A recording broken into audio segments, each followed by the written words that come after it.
જવાબદારી એટલે જે માણસને સ્કૂલમાં 6 કલાકે એક જગ્યાએ બેસી નહોતું રહેવાતું ને, આજે નોકરીમાં 12 કલાક એકની એક જગ્યાએ બેસી રહે છે.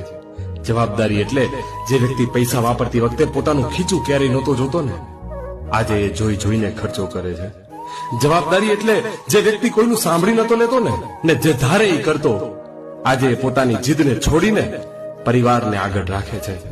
જવાબદારી એટલે મમ્મી મને આ શાક નથી ભાવતું, બીજું બનાવી દે ને, એવું કહેનારો વ્યક્તિ આજે ઘેર આવીને જે હોય એ ખાઈને ચૂપચાપ સૂઈ જાય છે. જવાબદારી હળી માણાને આખે આખો બદલી નાખે છે.